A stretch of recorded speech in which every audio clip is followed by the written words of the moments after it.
vous êtes poursuivi pour délit d'injure publique envers Madame Taubira. Tout à fait. Pour un dessin. Pour un dessin. Poursuivi. Voilà. Pour injure raciale. Parce que quelle est l'idée? L'idée, c'est que vous avez voulu mettre Madame Taubira en singe. Non, l'idée, non, pas du tout, justement. J'ai inversé, en fait, les rôles. Singe. Moi, j'ai dit, mais finalement, pourquoi le singe ne se plaindrait pas d'être, lui, comparé à un être humain? J'ai dit un être humain, j'ai dit bien un être humain. Pas spécialement Madame Taubira, je veux dire. J'ai mis un singe, mais j'aurais pu mettre un chien, un cochon.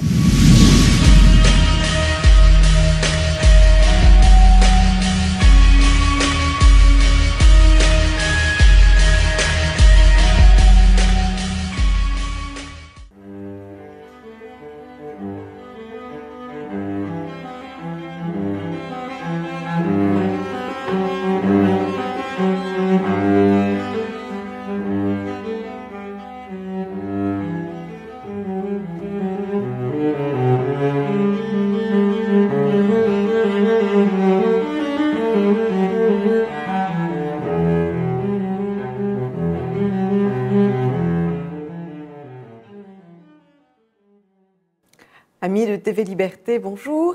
Nous filons au cinéma et nous filons dans la France profonde avec ce premier film, Vie sauvage. Quel est votre avis, Laurent Dandrieux? Je ne vous ai pas dit bonjour. Bonjour Laurent. C'est très mal. Bonjour. Bonjour Maxime. Bonjour Anne, attention. Hein. Les bonnes habitudes se perdent. Vie sauvage, alors d'abord, il faut dire un peu ce que ça raconte. C'est l'histoire, c'est inspiré d'un fait divers réel, c'est l'affaire Fortin. Donc un père qui a soustrait ses enfants à une décision de justice qui voulait les confier à la mère et qui donc, se rebellant contre cette décision de justice, a disparu dans la nature, c'est le cas de le dire, avec ses enfants pour leur faire mener une vie conforme à ces idéaux qui sont des idéaux un peu alternatifs, de vie nomade, de vie hors système, de vie hors... comment dire, voilà, un peu hors système de consommation. Et voilà, et donc c'est... Aujourd'hui, on dit altermondialiste. Voilà. On ne dit plus hippie. Je suis un peu démodée, vous le savez, mais j'assume. Quand même. J'assume complètement. Et donc c'est Mathieu Kassovitz qui joue ce personnage. Qui interprète ce père, qui est très très convaincant. On a l'impression qu'effectivement, il a vécu dans une roulotte toute sa vie. Le film est assez juste, ne prend pas parti ni pour la mère, ni pour le père, ni d'ailleurs pour les enfants au moment où ils commencent à se rebeller un peu contre ce mode de vie qui leur est infligé, mais eux-mêmes ne jugent pas d'ailleurs, ils ne jugent pas leur père, même s'ils se révoltent. Ce que j'ai trouvé, moi, donc c'est un film qui est intéressant, j'ai trouvé que les personnages manquaient un peu de chair, c'est-à-dire qu'en fait, on ne sait pas vraiment qui ils sont, en dehors, notamment les enfants, en dehors de quelques réactions assez convenues et assez attendues. Voilà, j'ai trouvé que les personnages, comme souvent dans le cinéma français, manquaient un peu d'épaisseur. Alors, moi, j'ai beaucoup aimé ce film qui m'a été droit au cœur. Non pas que j'ai eu des tendances hippies. Mais vous avez grandi dans une roulotte, ma chère Anne, on le sait. Non plus. Mais j'ai un peu le syndrome roulotte. J'ai toute ma vie rêvé d'aller en camping-car et j'ai fini par réussir à passer des vacances en camping-car. Je dois avoir des ancêtres nomades. Mais ce qui m'a frappé, c'est... en fait, c'est une tragédie au scalpel. La campagne profonde, puisque le père se cache avec ses deux enfants, avec ses deux fils, n'est absolument pas magnifiée. Il n'y a pas de splendide coucher de soleil. Non, la nature est présentée comme elle est, c'est-à-dire dure et peu accueillante. Et quand il pleut, tout est mouillé. Ce qui est d'étonnant, c'est tout de même une certaine... c'est quand même le jugement... Le drame du couple qui se sépare. Parce qu'au départ, le père et la mère sont des hippies, très heureux de vivre hippies, et c'est seulement au bout, quand le dernier fils a 6-7 ans, que la mère en a assez de patauger dans la boue et d'élever des chèvres, et qu'elle rentre chez sa mère. Et à ce moment-là, elle part avec ses deux fils, sans réfléchir une seule seconde que les enfants ne lui appartiennent pas, qu'il y a aussi un père. Donc de ce côté-là, c'est un peu aussi un... Elle a oublié que les enfants appartenaient avant tout à l'État. Et voilà. Et donc, c'est tout de même un jugement... vous dites qu'il n'y a pas de jugement, enfin, il y a quand même le constat du drame de la séparation d'un père et d'une mère, qu'ils soient nomades ou citadins. Il y a et puis, cette tragédie des enfants qui, vous l'avez remarqué, Laurent, ne sourient que très très peu, parce qu'ils sont désespérés. Et puis, il y a quelque chose de très intéressant, c'est la fin. La fin, avec cette femme, donc la haine qui monte, puisque cette femme, pendant 10 ans, voue son mari aux gémonies, et cette haine qui va tomber dans une église. Excusez du peu, mais alors, par les temps qui courent, je me suis pincée pour savoir si je ne rêvais pas. Je n'en dis pas plus sur la fin, parce qu'elle est magnifique. On peut peut-être d'ailleurs regarder la bande-annonce. Et on va regarder la bande-annonce. La dernière chose que je voudrais dire, c'est une réflexion de notre ami Frédéric Pic, qui n'est pas des nôtres aujourd'hui, et qui m'a dit très justement ce matin, la société n'a jamais aimé les nomades, donc on course ce nomade qui estime qu'en ville, tout est carré, alors que dans la nature, tout est rond. J'ai trouvé que cette réflexion était étonnante. Donc voilà pour la bande-annonce. Je suis allé chez les flics. Mais qu'est-ce qui te prend? T'es complètement malade ou quoi? J'en peux plus de cette vie de merde. Mais c'est nous qui l'avons voulu cette vie, d'accord? C'est nous qui avons voulu suivre le père, Et non? qu'est-ce qu'on a voulu? On avait 7 et 8 ans. Dis-moi ce qu'on choisit quand on a 7 et 8 ans, hein?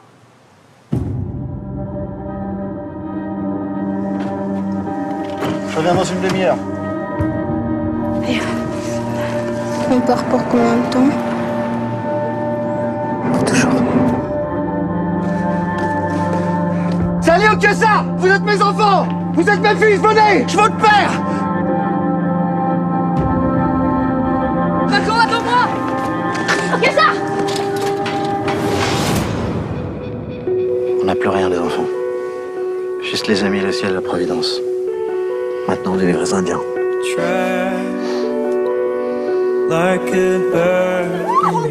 Tout marche en rond dans la nature. Vous voyez quelque chose de carré ici? Parce que tout est rond, tout est fluide. C'est l'homme blanc qui a inventé le carré. Pourquoi t'emmènes pas les petits à l'école? Parce que la récolte, c'est ici. L'école, c'est obligatoire, hein. C'est la loi. Et toi, t'es hors la loi. Nora, j'apprends ce jour que j'ai été condamné à 2 ans de prison et déchu de tous mes droits parentaux. Et tu dois savoir que ça ne change rien. Les conditions pour refaire surface, que toutes les poursuites contre moi et contre eux soient interrompues. Dans le cas inverse, nous resterons cachés jusqu'à la majorité des enfants. Paco.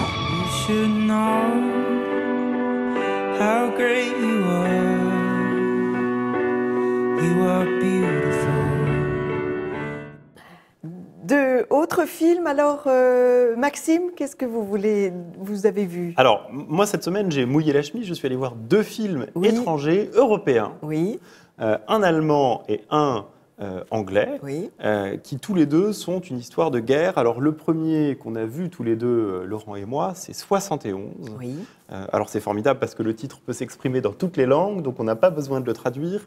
71, c'est quoi? C'est l'histoire d'un jeune soldat qui vient du Derbyshire, donc de la campagne anglaise un peu bouseuse, bon.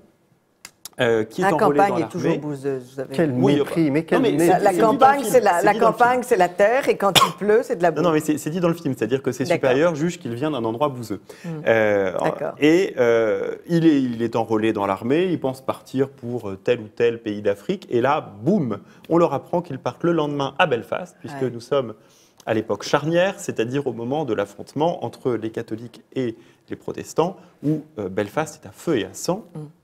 Il arrive à Belfast, première mission, une mission de contrôle, de sécurité.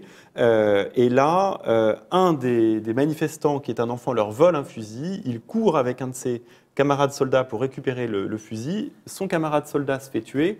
La colère monte dans la foule. Les autres soldats s'en vont. Et lui se retrouve tout seul dans la rue, à devoir survivre entre les protestants, les catholiques. Et surtout, au-delà des individus, les milices paramilitaires, pour ne pas dire terroristes, catholiques et protestantes. Et donc en fait, il va se trouver pendant à peu près 24 heures dans cette jungle urbaine, sans trop savoir à qui faire confiance ou pas, et il va donc affronter tout ce qu'on peut imaginer dans ce type de climat. Alors c'est pas Rambo non plus, hein, Mais c'est efficace. mais c'est un film qui est extrêmement efficace, qui est un peu noir quand même, mais pas manichéen.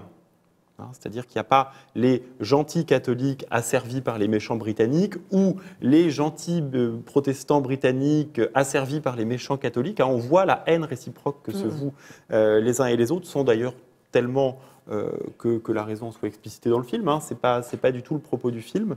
Ce qui est intéressant, c'est tous les conflits aussi internes aux différents camps. C'est-à-dire que c'est d'autant moins manichéen qu'effectivement chaque camp est divisé contre lui-même, qu'il y a des agents doubles qui essayent de semer la perturbation chez l'adversaire. Tout ça est extrêmement complexe, mais en même temps, c'est un thriller qui est très très tendu, avec une mise en scène d'une efficacité extraordinaire. On est vraiment traqué avec ce personnage.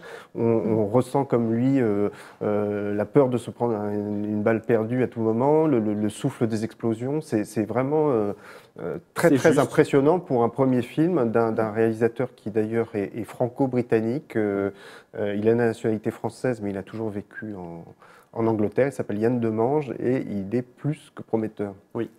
Oui, et le héros est juste. C'est-à-dire que le soldat blessé, ce n'est pas Rambo ou James Bond qui, avec le ventre ouvert, réussit à stopper une attaque nucléaire. Il n'y a d'ailleurs pas d'attaque nucléaire. On est sauvé. En revanche, il y a des moments qui sont assez tragiques parce qu'il y a des bombes, il y a même des enfants qui meurent. C'est la guerre civile dans toute sa dureté. Voilà, alors c'est pas trop charcuterie non plus, mais il y a des moments qui sont objectivement tragiques. Il y a aussi des moments qui sont plus guillerets, plus drôles. Notamment, il y a un petit enfant protestant qui est assez attachant. J'en dis pas plus parce que ça reste quand même un film tragique et qui, en plus, décrédibilise un peu l'armée. C'est-à-dire qu'on voit que l'armée elle-même n'est pas toute blanche dans cette affaire.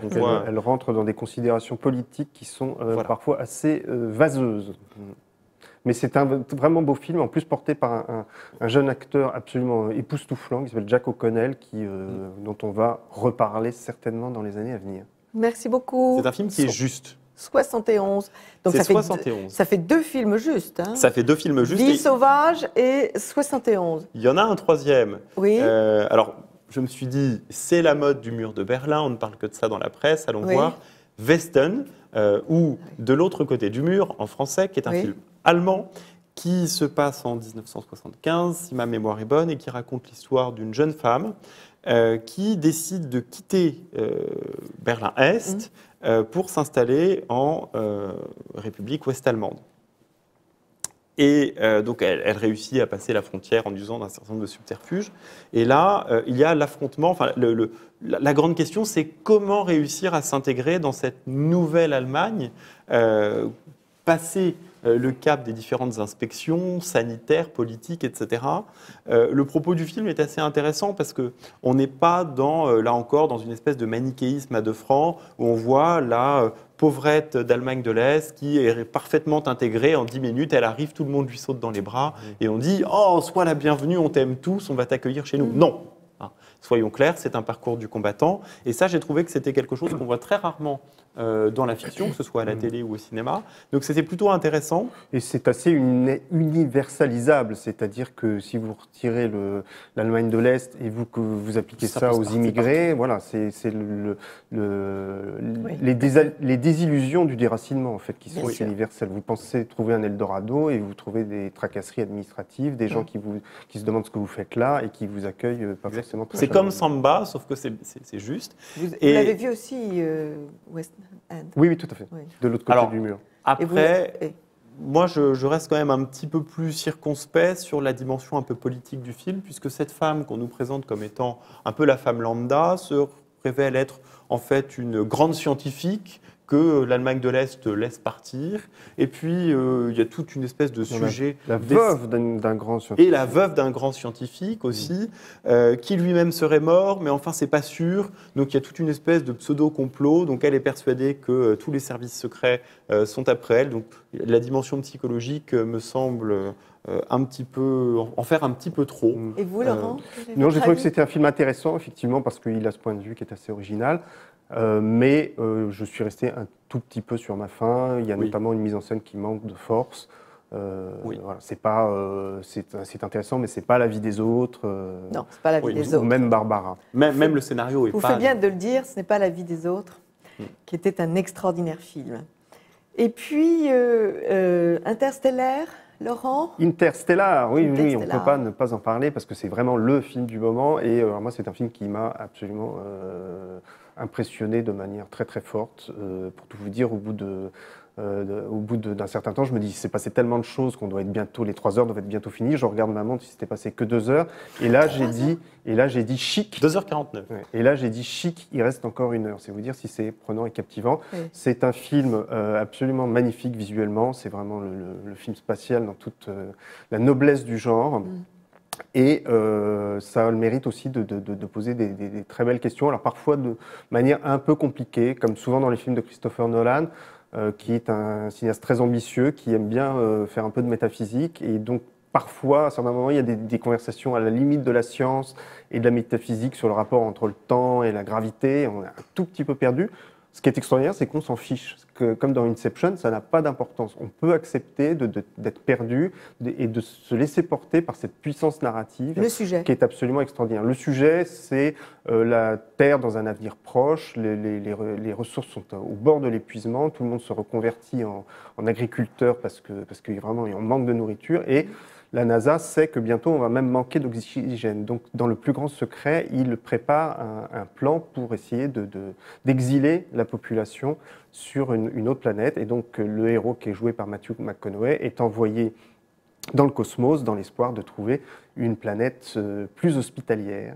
Et tout le nœud du récit, c'est que il laisse derrière lui ses enfants et il aimerait bien évidemment revenir à temps pour les sauver, mais dans son voyage, il bascule dans d'autres dimensions temporelles et il se passe un temps infini qui est très court pour lui, mais qui est très long pour ceux qui l'attendent sur Terre. Et donc il y a toute une réflexion effectivement sur le temps, mais au-delà de ça aussi sur en quoi finalement l'humanité doit placer son espoir. Est-ce que c'est dans des calculs rationnels, très scientifiques, mais est-ce que finalement la science la plus exacte, c'est pas de parier sur l'amour? Et ça, c'est quand même assez intéressant. Oui. Et très joliment dit. Très joliment dit. Mais le cinéaste est américain. Le cinéaste est anglais. Christopher Nolan et le film a fait est américain. Son premier film qui s'appelait Following en Angleterre, mais il passait très rapidement à Hollywood. Et le film est américain. Et le film est américain. Et voilà, il y a tous les moyens prodigieux du cinéma hollywoodien. Je suis absolument pas tentée par les expériences interstellaires. Mais vous avez tort parce que c'est beau.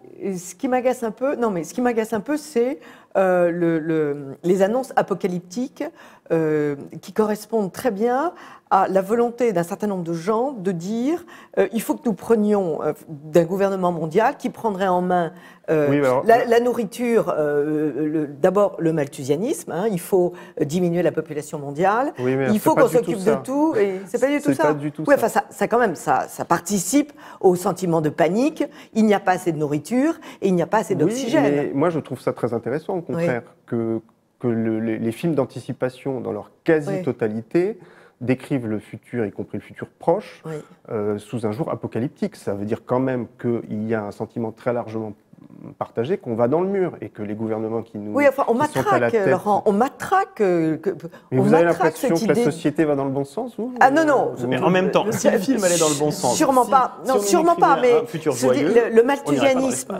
non, mais il n'est pas question de malthusianisme, qui consiste à dire il n'y a pas de quoi nourrir la population, donc il faut stériliser toutes les femmes de la planète. Excusez-moi, c'est un a priori qui est rédhibitoire. Vous ne parlez plus du tout d'Interstellar là, donc. Si, puisque il va sur une autre planète, c'est le début de sa démarche. Il faut aller sur une autre planète, puisque la nôtre n'est pas. Moi, je veux qu'on puisse vivre sur notre planète. Oui, très bien, mais là, c'est de la science-fiction, ma chère Anne. Mais bon, j'aime pas la science-fiction. On ira le voir. Moi, j'irai le voir. Non, c'est un film absolument stupéfiant. Très bien, merci beaucoup, Laurent. Incroyable. Mais 3 heures. Bon. Marie Hurtin, vous avez beaucoup aimé. Oui, alors Marie Hurtin, c'est tout à fait différent. On n'est pas dans l'espace, mais on est en France, dans la France provinciale de la fin du 19e. C'est un film inspiré d'une histoire vraie, l'histoire d'une religieuse qui appartenait à une communauté des filles de la sagesse, dont la spécificité était de s'occuper des jeunes filles de faire l'éducation des jeunes filles sourdes.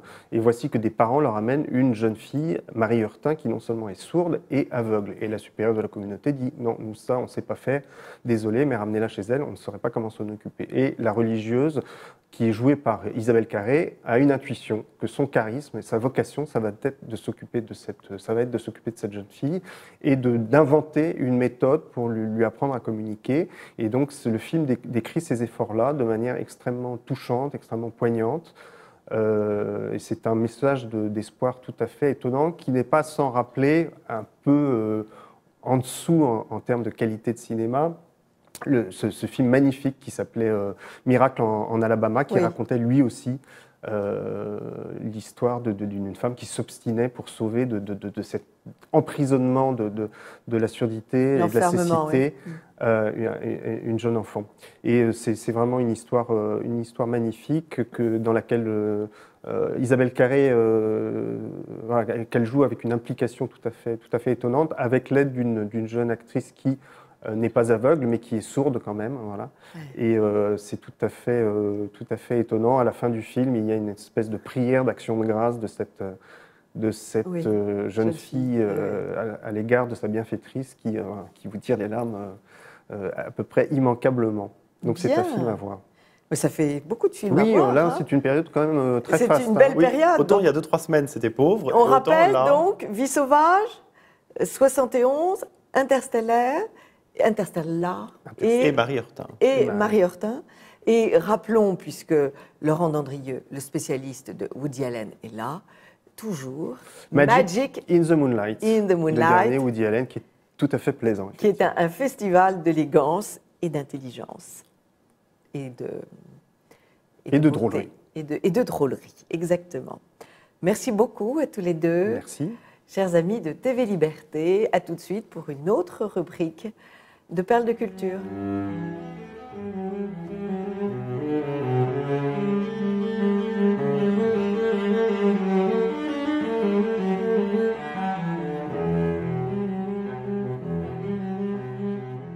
Amis de TV Liberté, pour cette rubrique Je lis donc je suis, nous avons invité Pierre Hilard. Bonjour Pierre Hilard. Pour un très grand livre, très important, qui s'appelle Chronique du mondialisme. Pierre Hilard est un géopoliticien qui a écrit déjà sur ce sujet, Minorité et régionalisme, chez François-Xavier de Guibert, La décomposition des nations européennes, même éditeur, La marche irrésistible, nouvel ordre mondial, et enfin, le dernier, la Fondation Bertelsmann et la gouvernance mondiale. Donc, nous avons devant nous un homme informé. Ce livre est le recueil de 43 articles, principalement pris, que vous avez donnés sur le site internet Boulevard Voltaire. C'est important d'écrire sur du papier, après avoir écrit sur les ondes? Oui, parce qu'il est bon de laisser une trace, en sachant que le monde dans lequel on vit, on n'aura peut-être pas toujours Internet, on n'aura peut-être pas toujours des moyens modernes, et donc une trace papier, même en sachant que les épreuves du temps, l'humidité, etc., ça peut aussi nuire à la qualité du livre, mais une trace papier, ça permet de durer. Et comme disait Goethe, le génie, c'est de durer. Absolument, Pierre Hilard. Alors, vous citez Simone Veil, la philosophe, croire à l'histoire officielle, c'est croire des criminels. Elle n'y allait pas de main morte, hein, Simone. Oui, Simone était particulièrement incisive. Était costaud, oui. Mais tout à fait juste, parce qu'il y a toujours un décalage entre ce qu'on nous présente et puis ce qui se passe dans les coulisses. Et moi, ce qui m'intéresse, c'est les événements dans les coulisses, mais attention, à partir d'un travail scientifique, s'appuyant sur des preuves, des documents émanant d'instituts officiels qu'on ne trouve pas facilement. Et j'ai une formule pour ça, plus cela pue, plus c'est vrai. Parce que l'histoire sent mauvais, le monde réel sent mauvais. Et le problème, c'est que les gens aujourd'hui ne supportent pas la réalité. Pour un des ouvrages que vous avez cités, La décomposition des nations européennes, j'ai mis en épigraphe une citation de Jean de La Fontaine, une citation qui est très moderne. Il disait « L'homme est de feu au mensonge, mais de glace à la vérité. Et c'est très moderne, parce que la nature humaine ne supporte pas le réel. Et moi, je n'aime que le réel. Vous avez raison. Alors, votre démarche intellectuelle depuis bien des années, c'est en réalité de voir la progression de cet empire du nouvel ordre mondial. Exact. Alors déjà, l'expression nouvel ordre mondial, lorsqu'on voit un mot, une expression, il faut toujours le définir et connaître l'origine. Alors officiellement, l'expression nouvel ordre mondial remonte au 11 septembre 1990, lorsque George Bush père a prononcé un discours dans le bureau de la Maison-Blanche, annonçant la guerre d'Irak, mais aussi des événements pour une amélioration des rapports entre les États, le droit, etc. Bon. Mais en fait, l'expression nouvel ordre mondial remonte pour la première fois à l'année 1914, il y a un siècle, avec H.G. Wells, dans un ouvrage d'anticipation de guerre et de bouleversement. Et cet ouvrage s'intitulait « La destruction libératrice », qui est un peu l'équivalent de « Ordo ab chaos » d'ailleurs, l'expression maçonnique, on passe d'un monde chaotique pour rebondir vers un monde nouveau. Et qui lui sera ordonné. Ordonné, mais en fonction d'un code religieux, philosophique. Ordonné par qui?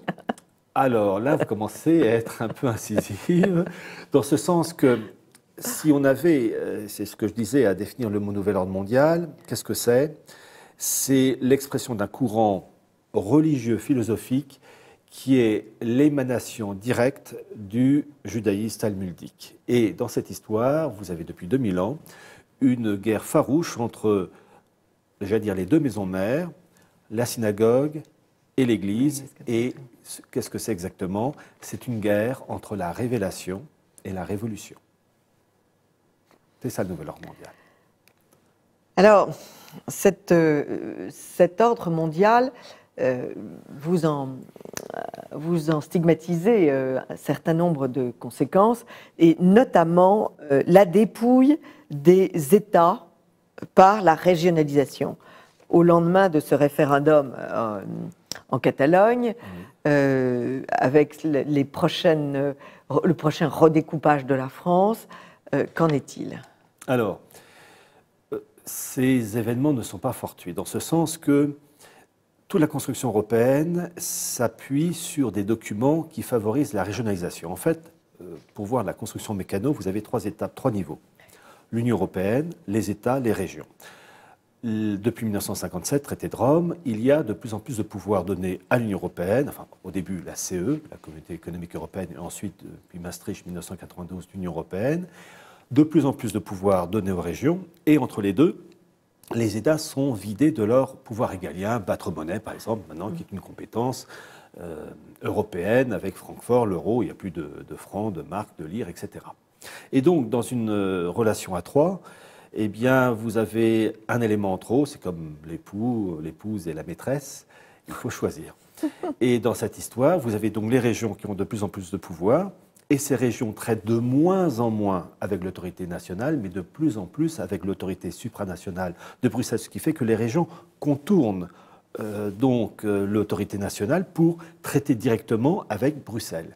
Et dans cette histoire, l'Union européenne, enfin la CE et ensuite l'Union européenne, les instances européennes, ont élaboré toute une série de documents qui favorisent l'émancipation des régions, que ce soit des régions, j'allais dire entre guillemets ethniques, la Catalogne, la Flandre, etc., ou tout simplement des régions purement technocratiques comme Rhône-Alpes. C'est-à-dire que ces régions ont de plus en plus de prérogatives politiques, économiques, financières, fiscales, pour, j'allais dire, se voler de leurs propres ailes, mais en fait, sous l'égide non plus du cadre national, mais du cadre supranational de Bruxelles. Et donc, c'est intéressant de voir que peu à peu, il y a une corrosion et une érosion du système au niveau des États au profit des régions. Et comme par hasard, eh bien, ces régions, peu à peu, s'émancipent. Et ça a été l'exemple du cas écossais, qui certes s'est traduit par une victoire du non, mais en fait, lorsqu'on regarde les tranches d'âge... Le oui a progressé. Voilà, disons qu'il y a eu en gros, chiffre arrondi, 45% de oui et 55% de non. Oui. Mais lorsqu'on regarde les tranches d'âge, en fait, on se rend compte que toutes les tranches d'âge ont voté en faveur du oui, sauf une tranche d'âge dans les 30 ans, autour de 52% en faveur du non. Mais la tranche d'âge qui a fait basculer en faveur du non, c'est la tranche d'âge des plus âgés, des plus de 65 ans, qui a voté à 73% contre l'indépendance. Donc en fait, il faut attendre que le fruit mûrisse. Bien sûr. Et il ne restera plus que les partisans du oui. Et donc, en fait, c'est une affaire de temps. Oui. Alors, cette dislocation des nations, elle est faite au profit de qui? Parce que cette construction européenne, c'est pas fait au hasard. Qui est à l'origine de cette construction européenne? C'est peut-être le moment de nous parler. Votre livre est plein de richesses et il nous donne des noms dont on n'a jamais entendu parler. J'ai envie d'évoquer Monsieur Rétinger. Ah oui, le fameux Joseph Ratzinger, ou Rétinger si on prononce à la française. Ratzinger, voilà. Eh bien, c'est, à ma connaissance, dans la hiérarchie mondialiste des princes du mondialisme, l'élément le plus haut gradé. Pour vous donner une petite idée, le fameux congrès de la Haye de 1948, qui était présidé par Winston Churchill et qui véritablement lance la construction européenne qui va donner la CE puis ensuite l'UE, en fait, le meneur de cette histoire, c'était Joseph Ratzinger. Et d'ailleurs, j'en profite pour donner, parce que mon travail est toujours scientifique, dans ce sens que je m'appuie toujours sur des documents officiels, il faut se référer au site des archives de l'Union européenne, www.cvce.eu, qui donne, entre autres, qui présente la pièce d'archives signée de la main de Joseph Ratzinger pour le lancement et la préparation du Congrès de la Haye de 1948. Vraiment la chose la plus officielle. Alors, il a beaucoup navigué, ce Ratzinger. Oh oui, cet homme-là, déjà dans les années, c'est un Polonais d'origine, qui a fait ses études en partie avant la Première Guerre mondiale en France, il a poursuivi à Londres, et il a eu la possibilité, au lendemain de la Première Guerre mondiale, d'agir au Mexique, entre autres avec la fameuse guerre des Cristeros, qui a vu donc... Il a favorisé et conseillé le sinistre Kayes. Voilà, il a conseillé ces gens-là, donc ça montre déjà la mentalité de ce Joseph Ratzinger. On n'aurait pas confié ses enfants à cet homme. Un homme d'une très belle intelligence, mais... Oui, lequel Kayes, rappelons aux téléspectateurs, lequel Kayes a ordonné la persécution des catholiques mexicains. Oui, en fait, les Cristeros, c'est l'équivalent de la Vendée. C'est une Vendée mexicaine, voilà. Absolument. Et cet homme-là, ensuite retourné dans les années 30 en Angleterre, donc Joseph Ratzinger, il a été ensuite au service du dirigeant polonais résistant, je crois que c'est Sobieski, je prononce mal son nom, et qui est mort en 1943 dans un accident d'avion en partant de Gibraltar. Oui. Et comme c'est une chose quand même très curieuse, c'est que ce Joseph Ratzinger accompagnait toujours ce dirigeant polonais. Oui, et comme par hasard, ce jour-là, il n'était pas dans l'avion. Il était absent. Alors il y a quand même des éléments troublants, puisque l'année 1943, c'est l'année où on découvre le charnier de Katyn. Oui. Et ça a été attribué à l'époque aux nazis, mais en fait, les véritables auteurs, c'était les soviétiques. Et nous le savons tous ceux qui ont approché de près la vérité de Katyn ont été exécutés, Brasiliac étant l'exemple le plus connu. Voilà, et dans cette histoire, les dirigeants polonais qui résistaient, qui étaient à Londres, savaient qu'en vérité, les auteurs, ce n'étaient pas les Allemands, les nazis, mais les Soviétiques. Mais le problème, c'est que l'Union soviétique de Staline était alliée à l'Angleterre de Churchill et à Roosevelt. Donc il était impossible pour l'opinion publique, enfin si l'opinion publique l'avait su, de rester allié à un meurtrier qui avait éliminé des milliers d'officiers. Donc, on n'a pas pour le moment la preuve absolue, mais on a enfin quand même un faisceau d'indices qui montrent que la mort de ce dirigeant polonais est tombée à pic, si je puis dire, puisqu'en plus c'est l'avion qui est tombé dans l'eau, pour arranger les affaires de l'Angleterre et des États-Unis. Et ensuite, Joseph Ratzinger, qui était très lié aux deux grands think tanks anglais et américains. Américain, c'est le CFR, qui est le Centre de recherche de politique étrangère, et le RIA, qui maintenant s'appelle Chatham House pour l'Angleterre, qui est un centre de recherche de la politique anglo-saxonne. Et puis en 1946, Joseph Ratzinger a prononcé un discours pour préparer le chemin menant à la construction européenne. Et ça donne 1948, Congrès de la Haye.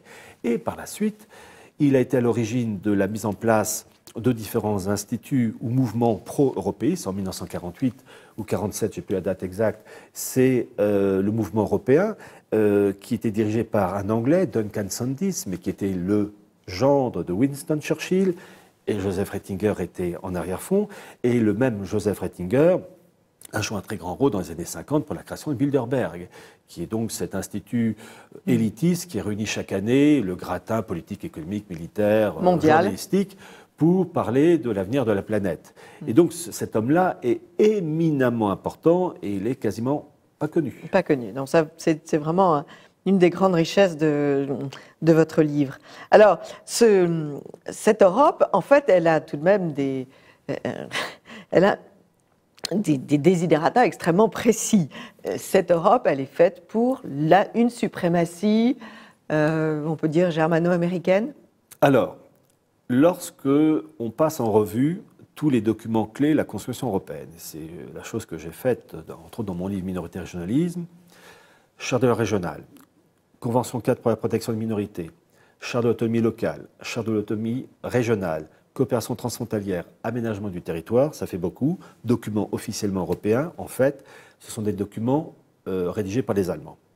C'est-à-dire que les documents clés, et ce n'est pas la théorie du complot, puisque ces documents, ce sont les pièces d'archives, je vais vous citer un exemple, pour la charte des langues régionales, à l'origine élaborée par la résolution 192 du rapporteur allemand Herbert Kohn, ce document a été élaboré en liaison avec un institut au nord de l'Allemagne qui s'appelle l'Union fédéraliste des communautés ethniques européennes, en liaison avec le ministère de l'Intérieur allemand, et j'ai le discours écrit de la main du rapporteur allemand pour le lancement de la résolution qui lance ensuite la charte des langues régionales, et ainsi que le discours du patron du groupe de travail, documents que j'ai scannés et qui sont sur Internet. Alors, votre démonstration est imparable. Et alors, vous ajoutez autre chose. Vous dites que, de même que Bismarck a fait l'unité de l'Allemagne en réunissant toutes les provinces, la petite Allemagne, de même, l'Allemagne aujourd'hui veut réunir toutes les provinces européennes pour en faire une Europe. Un sorte de rail germano-européen sous l'égide du monde anglo-saxon. Parce qu'il faut bien... Alors, en fait, il y a deux remarques à faire. La première, c'est qu'effectivement, l'objectif, c'est d'insuffler dans le corps européen la spiritualité politique germanique, c'est-à-dire le fédéralisme et l'autonomie des régions, et qui plus est même de créer des blocs régionaux qu'on appelle des eurorégions, donc faire disparaître les frontières d'État, principe de souveraineté, pour créer des blocs régionaux, Alsace, Pays de Bade, ou bien par exemple Catalogne avec le Languedoc-Roussillon. Donc c'est un peu sinistre quand même comme anniversaire de la guerre de 14. Oui, mais... Un siècle plus tard, rebelote, ils reprennent l'Alsace et la Lorraine. Oui, alors... oui, je vous comprends et je compatis, moi-même ayant été, de par ma famille, victime de ces conflits-là. En fait, les eurorégions, je vous dis, ce sont des blocs régionaux de part et d'autre des frontières devenues défuntes. Oui. Et les eurorégions, qui est par exemple Alsace, Pays de Bade, ce sont les départements de l'Union européenne. Donc en fait, c'est le principe de 89 qui perdure. Ça, c'est très important. Et parallèlement à ça, j'ai dit que tous les documents clés de la construction européenne sont tous allemands. L'Allemagne, Berlin joue un rôle premier dans cette histoire, mais ce rôle, et ça c'est très important à comprendre, n'est possible pour le moment parce que Londres et Washington acceptent que l'Allemagne unifie l'Europe sous sa coupe à une seule condition, que l'Allemagne reste, comme je l'appelle un peu méchamment, le sergent-chef du supérieur anglo-américain. Oui, c'est bien. Voilà, ça c'est l'élément clé. Oui. Première et Seconde Guerre mondiale, s'il y a eu des guerres entre le monde anglo-saxon et le monde germanique, c'est que le deuxième Reich de Guillaume II et le troisième Reich d'Hitler voulaient l'unité de l'Europe, mais sans l'autorité supérieure de Londres et Washington. Et là, ça ne passait pas. Bien sûr. Donc, pour le moment, la hiérarchie est respectée, mais on est sur Terre, et sur Terre, rien n'est éternel. Donc, on va voir au prochain épisode. Alors, ce que vous signalez aussi de façon très intéressante, c'est que cette Europe génère une oligarchie absolument intouchable. Et vous en donnez un exemple avec le MES, le mécanisme européen de stabilité, qui est comme par hasard basé au Luxembourg. Luxembourg qui est sous les feux de la rampe actuellement. Je crois. Voulez-vous nous en dire un petit peu plus? Ah bien, le MES, donc Mécanisme européen de stabilité, alors pour faire court, c'est une immense tirelire qui réunit des centaines et des centaines de milliards d'euros. C'est quand même fantastique comme terme. Oui. Mécanisme européen de stabilité, oui. Alors qu'en fait, c'est une bonne mafia. Oui, parce que en fait, quand on étudie, donc l'objectif c'est de créer une manne financière pour officiellement aller au secours d'un pays qui serait fragile sur ses bases économiques financières. Qu'ils auront fragilisé par leur manœuvre préalablement. On allume, on met le feu à la maison et on arrive en pompier. Voilà. Deux casquettes. Et chose très intéressante, c'est de voir le règlement de ce mécanisme européen de stabilité. Et les gens qui travaillent au sommet de cet institut, basé à Luxembourg, sont intouchables. On ne peut pas les poursuivre en justice. C'est un corps inaliénable, oui. Oui, vraiment qui ne peut pas être déstabilisé. Il n'y a aucune possibilité de poursuite juridique. Les archives ne peuvent pas être consultées. Enfin bref, on aimerait savoir qu'est-ce qu'on peut faire pour au moins manifester un désaccord. C'est en fait une dictature de la finance à l'état pur. À l'état pur. Et international. International, parce que tout ça, c'est en liaison avec Wall Street et la City, qui est, je le rappelle, la capitale de la mafia planétaire. Alors, ce qui est intéressant aussi dans votre livre, c'est que vous dégagez les principes moraux et intellectuels qui sous-tendent ce nouvel ordre mondial. Et vous nous emmenez en Géorgie découvrir un monument absolument étonnant. Pouvez-vous nous parler de ce monument qui a été construit en 1980 Kazakhstan. Les Guidestones. Ah, en Géorgie, aux États-Unis. Aux États-Unis. Parce que moi, je pensais à Géorgie du Caucase. Oui, en Géorgie, oui, vous avez raison. Ce monument qui veut imiter Stonehenge, pouvez-vous nous en dire quelques mots, parce qu'il est quand même très angoissant, ce monument. C'est un peu l'équivalent des pierres, entre guillemets, de Karnak. Oui. Mais ce n'est pas la même chose. Ce sont des pierres granitiques. Monumentales. Ça a été mis en place au tout début des années 80. On voudrait savoir le nom des personnes à l'origine de tout ça. Oui. On ne les connaît pas. Oui. Il y a des inscriptions sur les pierres en plusieurs langues, mais pas en français, qui indiquent entre autres qu'il faut, je résume sans trahir les écrits, qu'il faut une gouvernance mondiale. C'est comme une des tables de la loi. Oui. Il y a des articles. Hein. Voilà. Et il faut, je les ai là. Voilà. Et il faut en particulier réduire l'humanité à 500 millions de personnes. Article 1, maintenir l'humanité en dessous de 500 000 individus. 500 millions. 500 millions d'individus en perpétuel équilibre avec la nature. Oui. Alors là, déjà... Ça pue. Ça sent très mauvais, parce que quand on a analysé tous les rapports des grands organismes internationaux que sont l'ONU, l'OTAN, l'OMS, il y a le même slogan. Le même slogan malthusien, il faut réduire la population. Oui. Oui, donc, comme par hasard... on est 7 milliards, 500 millions, donc il faut... Parce qu'en gros, ils disent, il faut toujours rentrer dans la peau de l'adversaire, un peu comme un policier qui essaie de comprendre l'assassin, parce que ce sont des assassins. En fait, avec les techniques actuelles, on peut contrôler 500 millions d'habitants. Contrôler, ça veut dire les surveiller et leur serrer la vis. C'est ça, oui. Chose qu'on ne peut pas faire ou très difficilement avec 7 milliards.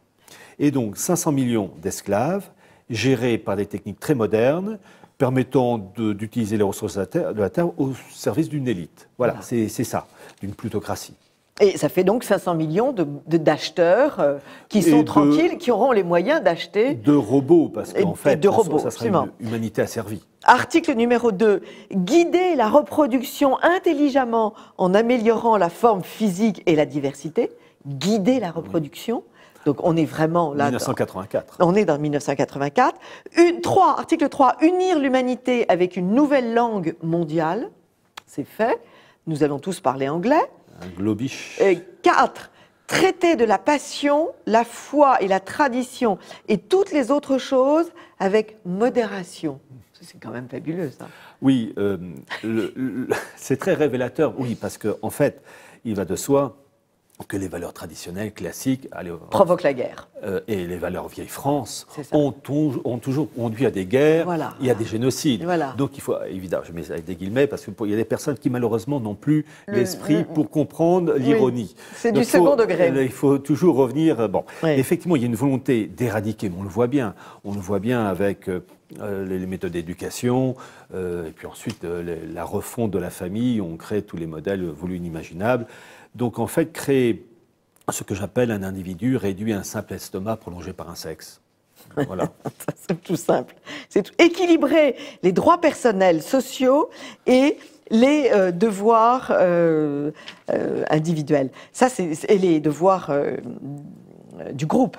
Ça, c'est très intéressant aussi. Oui. Parce que c'est l'alternative entre l'individu et le groupe. Oui, et en plus, un individu formaté, en fait, un monde de fourmis, pour faire court. Le groupe, groupes de fourmis, chaque individu n'étant qu'une composante du groupe. Et enfin, cette phrase extraordinaire, ne pas être un cancer sur la Terre, laisser une place à la nature. Ça, comparer l'homme à un cancer, ça, c'est quand même fantastique. En fait, c'est un concept ennemi de l'humanité. Donc, c'est ce qu'on nous annonce et nous prépare, parce que tout ce qui se fait va dans ce sens. Et évidemment, une guerre, avec les moyens techniques actuels, aiderait, accélérerait de manière très nette cet idéal, entre guillemets, qui est en fait, pour faire court, tout ce que vous avez cité sur George Guidestone, c'est quoi? C'est une pensée d'essence satanique. Ouais. Il n'y a pas de... Il n'y a pas d'autre mot. Non, c'est satanique. Ouais, voilà. ouais, complètement satanique. Ouais. Vous citez d'ailleurs Philippe, le prince d'Angleterre, qui dit qu'il il aimerait bien se réincarner en virus mortel. Oui, il y a des moments... Il fait partie de ce petit groupe, oui, ce petit groupe dans lequel il y a Bill Gates, Warren Buffett, Soros, David Rockefeller. Et très intéressant, vous avez cité le mari de la reine d'Angleterre. Il a été dans les années 70-80, le patron du WWF, le World Wide Fund for Nature, oui. qui est pour la protection de la nature, chose à la base qui est une bonne chose. Bien sûr, la nature. Personne ne veut la mort des petits ours. Et on préfère l'eau claire, oui. Bon, bref. Mais l'objectif, en fait, c'est une protection de la nature qui est une nature déifiée. Oui. Et le prince de la reine d'Angleterre a été le patron de cet institut mondialiste, vous savez, avec le fameux panda comme oui. emblème. Comme par hasard. Et le WWF a été lancé en particulier par le frère d'Aldous Huxley, qui était le meilleur des mondes, Julian Huxley, qui était aussi le premier président de l'UNESCO. En fait, c'est une famille très réduite, on les retrouve très vite et avec le même esprit. Avec le même esprit bien précis. Vous publiez aussi des très belles cartes, Pierre Hillard, pour ce livre, donc Chronique du mondialisme, aux éditions Retour aux sources. Retour aux sources.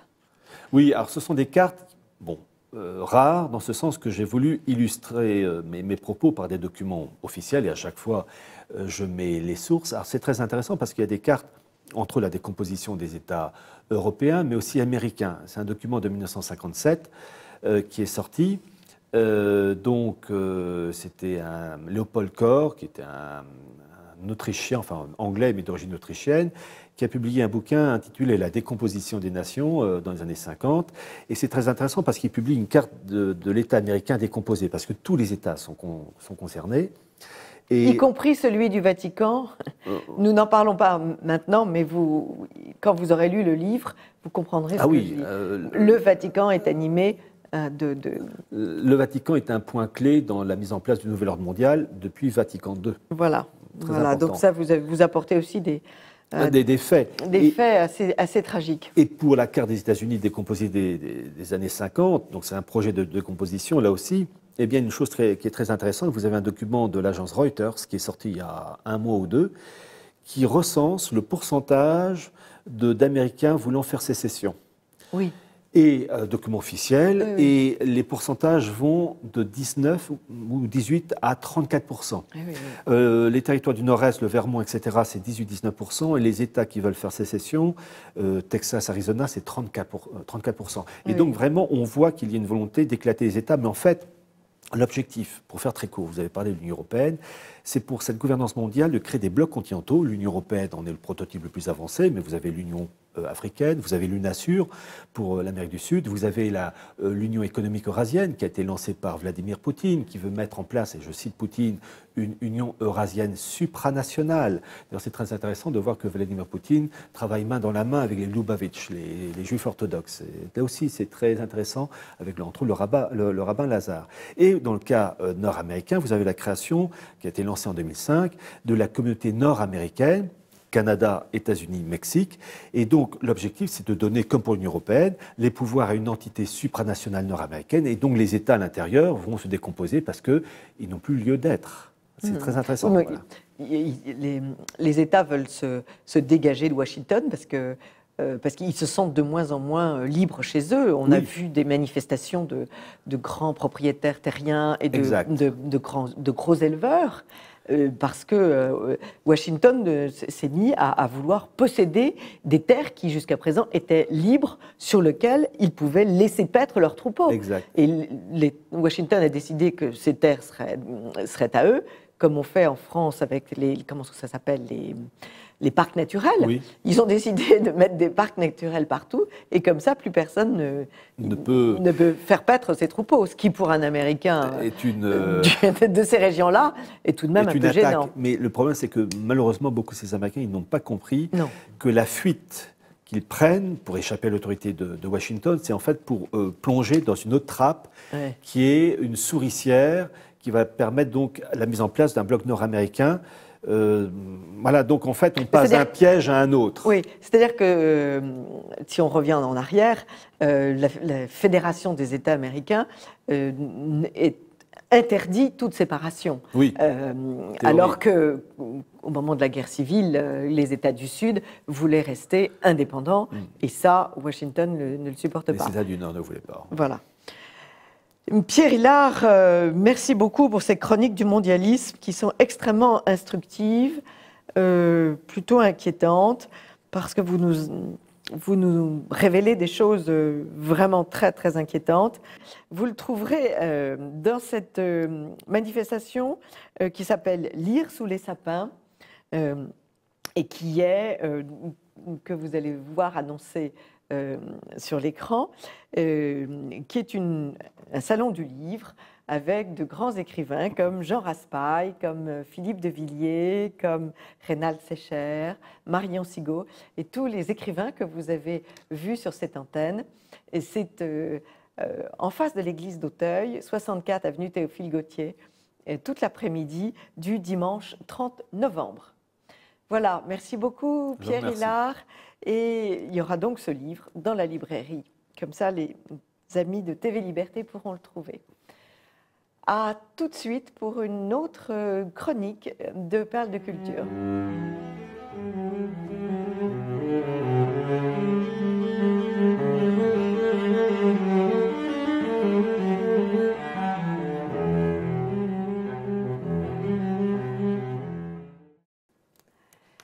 Amis de TV Liberté, c'est la rubrique « Touche pas mon patrimoine » et nous avons la chance de recevoir Joëlle Anne Robert, qui est administrateur de la maison de Christian Dior à Granville.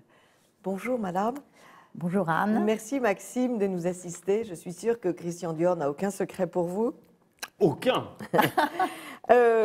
C'est une très belle histoire que cette histoire de la maison de Christian Dior.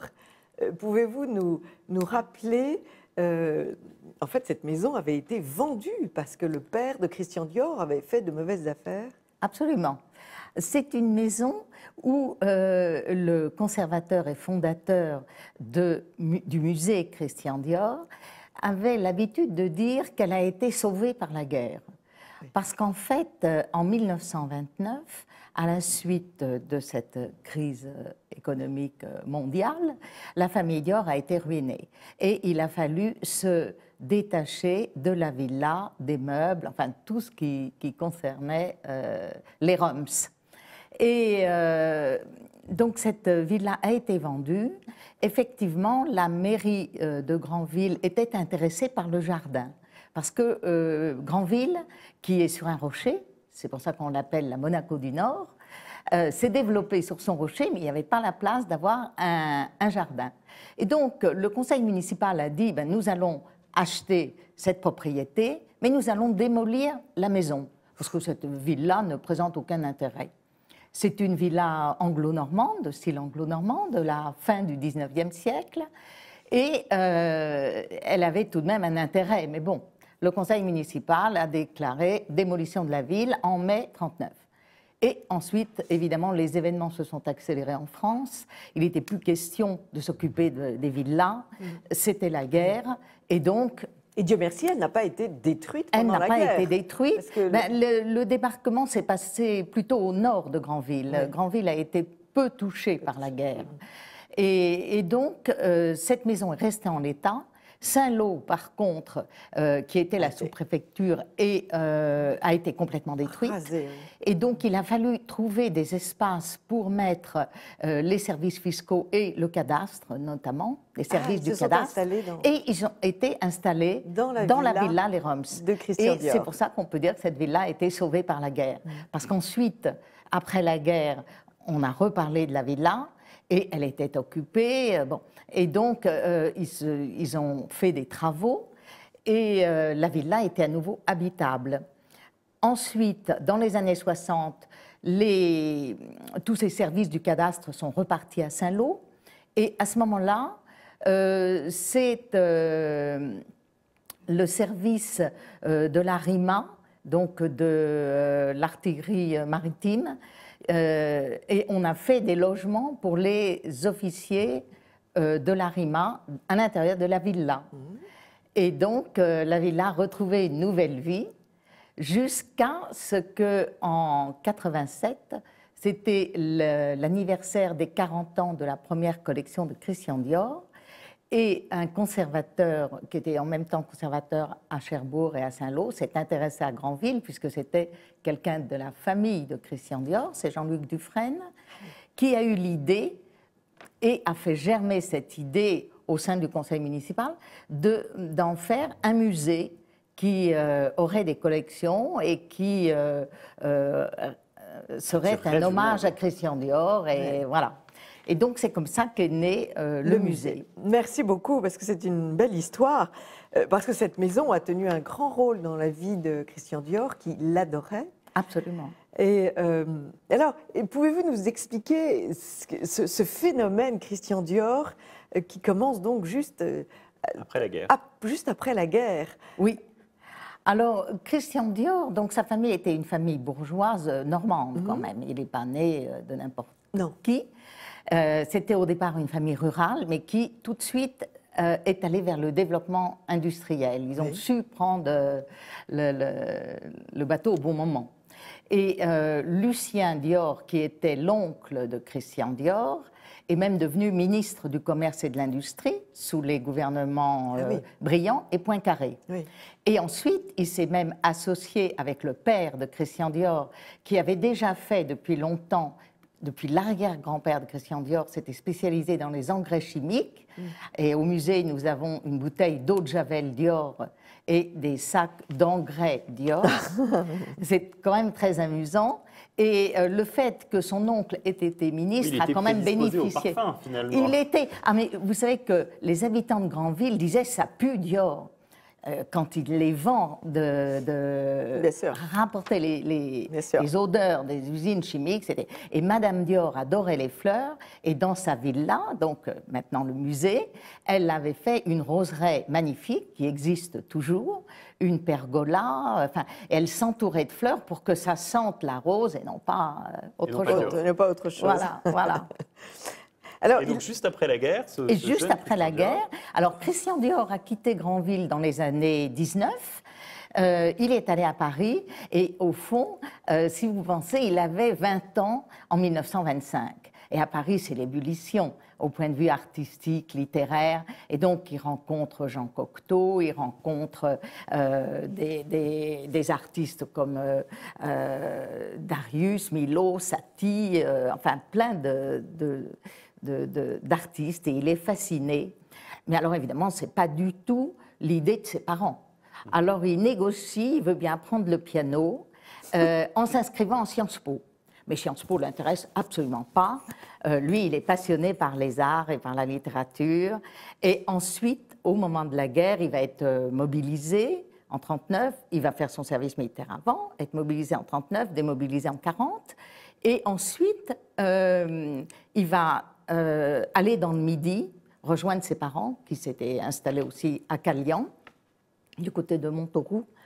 Et là, il va commencer à se demander ce qu'il faut faire. Enfin, c'était, au fond, il était né dans une famille bourgeoise aisée. Ensuite, c'est devenu le dilettante à Paris, au milieu de ses artistes. Et il rencontre Jean Hausen, qui dessine très bien, et lui dit « mais essaie de dessiner un peu ». Et là, il dessine, et il dessine très bien. Il a vraiment un joli coup de main. Crayon, oui. Et il commence à dessiner des robes pour de grandes maisons, au départ pour Le Figaro. Et là, il y a des gens qui voient ces dessins et qui s'intéressent à lui, et notamment Piguet.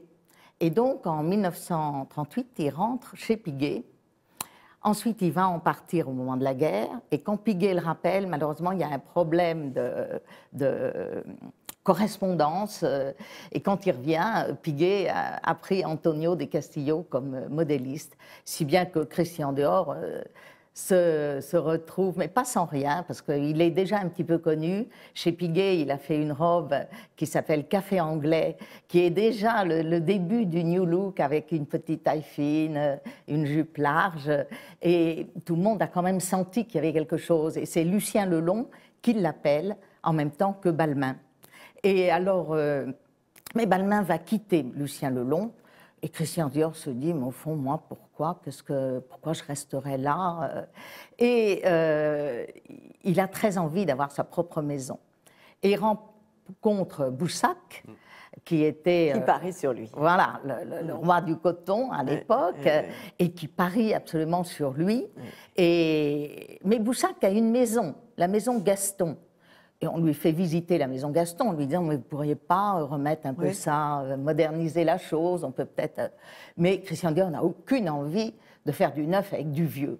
Donc, il négocie, il va revoir Boussac et il lui dit, non, non, moi, c'est pas ça. Moi, je veux une petite maison avec une clientèle très choisie. Je veux vraiment remettre l'élégance française à la mode. Voilà. Donc, et je vais trouver quelque chose, et il trouve effectivement... Et le New Look... voilà, le 30 avenue Montaigne, et le New Look, c'est l'expression, parce que lui avait appelé sa collection Corolle. C'était la collection Corolle.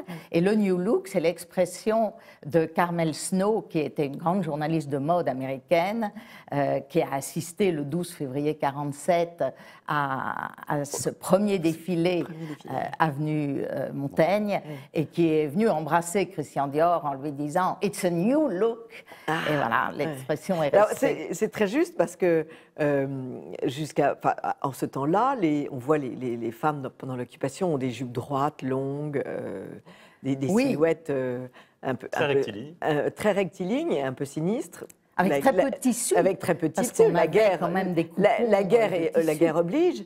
Et voilà, cette première collection richissime avec des robes, des jupes immenses qui tournent, comme disent les petites filles. Voilà. Et puis cette tenue, ces vestes cintrées, ces tailles jolies à basque. Et ça a duré, parce que toujours aujourd'hui, on peut trouver dans les boutiques des vestes cintrées et des jupes larges. Ça revient tout le temps. Oui, non, absolument. Pour lui, l'élégance, c'était quand même la simplicité. Il disait qu'une robe bien coupée, c'était une robe peu coupée. Donc, il ne voulait pas de fioritures, de chichis. C'était la coupe qui était essentielle. À l'inverse d'autres couturier, on sent qu'il aime la femme. Il aime beaucoup la femme. Et c'est un des rares couturiers qui a écrit ses mémoires en 1956. En fait, 1 an avant sa mort, mais évidemment, il ne le savait pas. Et il a expliqué, je voulais apporter ici, c'est un petit livre absolument ravissant, en toile gris. C'est les couleurs de la falaise de Granville, c'est les couleurs. Et en moire rose, parce que c'est la rose, et la rose, pour lui, c'est aussi la couleur de la façade de la maison. Absolument. Et alors, dans ce petit livre, il raconte absolument tout sur la couture, sur les ateliers, sur son inspiration. Ça s'appelle « Christian Dior et moi ». Et justement, l'association Présence de Christian Dior, dont je fais partie, vient de rééditer ce Christian Dior et moi. Donc on peut le trouver dans toutes les bonnes maisons. Dans toutes les bonnes maisons. Quel est l'éditeur ? Au musée. L'éditeur, c'est Présence de Christian Dior. Quel est l'éditeur? Oui, oui, ça doit être Présence de Christian Dior, oui. Et peut-être avec le soutien d'LVMH, je pense. Oui, ça doit être très très joli. Il avait aussi une grande amitié pour les ouvrières normandes. Absolument. D'ailleurs, il a pratiquement installé le petit Granville avenue Montaigne. Oui. C'est-à-dire que c'était un grand timide, Christian Dior, au départ. Il avait besoin du soutien de ses amis. Oui. Et l'amitié est une valeur très profonde chez lui. Donc Suzanne Luling, qui était une Normande, est devenue directrice technique, directrice des collections. Même le portier était un Normand de Saint-Lô. Enfin, il s'est vraiment entouré d'une équipe de normande. Pays, comme on dit. Absolument. Son premier parfum a été fait par Serge Efterlouis, qui était un garçon qui vivait avec lui à Granville, donc un ami d'enfance aussi. Oui. Et pour lui, c'était très important. Puis les Normands, c'est la solidité, tout est solide chez les Normands, les maisons, les amitiés. Absolument, vous avez raison de le rappeler. Et c'était aussi, Christian Dior, le découvreur de Saint-Laurent, dont on a beaucoup parlé ici dans cette émission. Oui, mais on oublie un petit peu trop souvent, même si les deux personnalités sont sûrement assez. C'est le découvreur de Saint-Laurent et Dior avait raison. Ah oui, et de Pierre Cardin. Parce que son premier tailleur, pour son premier homme, pour les tailleurs, il avait pris Pierre Cardin avec lui. Ah non, c'était des... Enfin, Christian Dior, c'est quelqu'un qui un grand personnage. Un grand personnage. Oui. Et qui avait beaucoup de flair, qui avait un sens de l'innovation, qui prenait des risques. D'ailleurs, vous avez rappelé ces robes, c'est sa première collection. Il y a quand même eu des tas de femmes de la rue Le Pic qui sont venues arracher les vêtements des mannequins en disant mais c'est absolument honteux dans une période de pénurie où on nous rationne le pain, de voir des métrages de tissu comme ça. Oui, et il a eu la même chose à New York. Enfin, ça a été... Mais il a su découvrir les talents et toujours s'entourer d'équipes. Mitza Bricard était sa muse, Madame Carré, qui dirigeait les ateliers. Enfin, c'était... Et d'ailleurs, sa maison aujourd'hui reste encore une des plus connues. Absolument. Du monde, bien sûr. En partie grâce à LVMH. Dior, c'est un sésame magnifique. Et alors, vous allez organiser très prochainement une fête dans cette maison. Oui, alors au musée, c'est un projet que j'avais depuis longtemps, de faire venir au musée des anciennes de Monsieur Dior, donc qui ont travaillé à côté de lui, qui ont travaillé dans les ateliers. Donc les ateliers, c'était très hiérarchisé. On commençait à Arpette à 16-17 ans. Au musée, on a d'ailleurs des certificats de travail, de première embauche de Monsieur Dior, qui s'engage aussi à ce que même l'éducation, enfin tout, soit bien cadré. À l'heure actuelle, on parlerait de paternalisme, mais pour lui, il les appelait ses chéris. Oui. Et quand il les rencontrait dans l'ascenseur, chargés des robes et tout, qu'elles descendaient pour les collections et tout, il disait, mais passez en premier. Elle voulait qu'il prenne l'ascenseur avant. Et il disait, non, non, c'est vous l'important, c'est vous. C'est joli. Ah oui, et donc j'ai réussi à avoir, pour le 23 novembre, alors c'est très bientôt, quatre femmes qui ont travaillé avec lui.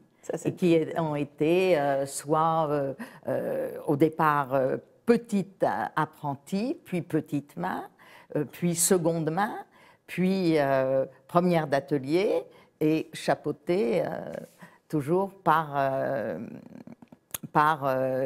Madame, enfin à l'époque, Madame Carré, Marguerite Carré, qui regardait tout l'atelier. Et alors, qu'est-ce qu'on voit?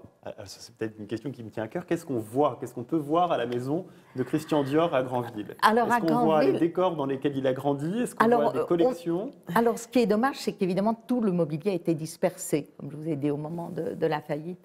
Alors, il reste quand même une petite décoration dans le hall d'entrée, très japonisante, au plafond. Et puis, il nous reste le salon avec les boiseries et la cheminée. Et puis les collections. Petites portes vitrées. Et puis, le fond Christian Dior s'est constitué à partir de dons beaucoup d'anciennes de Christian Dior ont donné des tas de souvenirs qu'elles avaient, et ensuite d'acquisition, puisque nous achetons encore sur le marché, il y a beaucoup de robes de l'époque de Christian Dior. Et puis, il y a donc ce qu'on peut voir, on peut voir des souvenirs personnels, on peut voir des objets, on peut voir des robes, évidemment, des accessoires, les chapeaux, puisque pour Christian Dior, c'était la femme était habillée de la tête aux pieds. Donc les souliers de Christian Dior, oui, c'était une époque où on ne sortait pas en cheveux. Ah non, non, toujours avec un chapeau. Et les chaussures, il avait choisi aussi Roger Vivier pour les souliers Dior. On ne parlait pas de chaussures. C'est vraiment l'élégance suprême. Absolument. Toujours.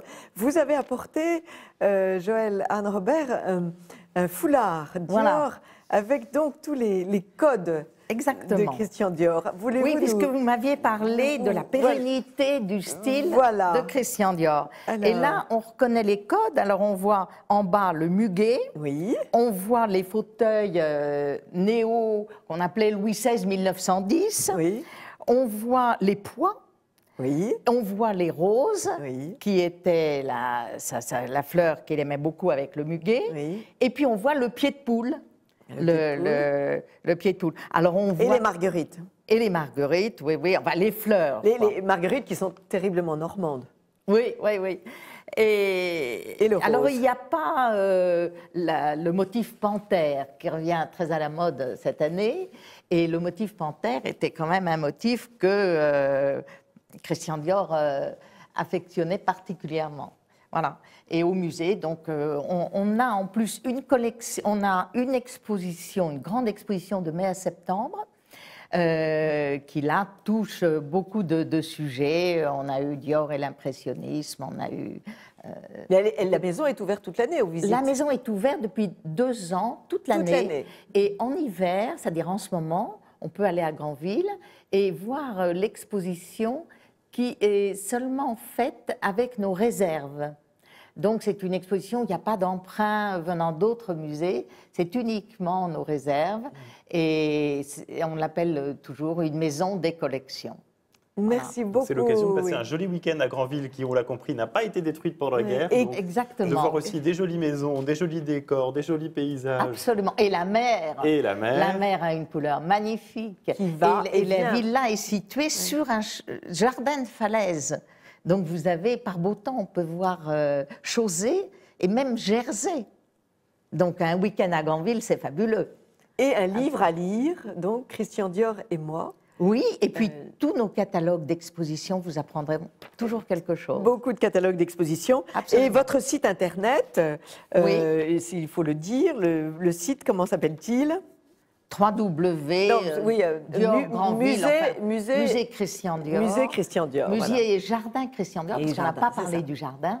Mais le jardin est aussi très joli jardin, avec des bornes olfactives où vous avez tous les parfums de Christian Dior. Non. Ah oui, en 2005, nous avons inauguré, enfin, ce sont les parfums Dior qui se sont beaucoup investis et qui ont inauguré de représenter les différents parfums. Et au pied de chaque borne, nous avions même planté les fleurs qui entraient dans la composition du parfum. C'est fou. Bon, maintenant, il ne reste plus que les bornes, mais c'est quand même très joli à voir.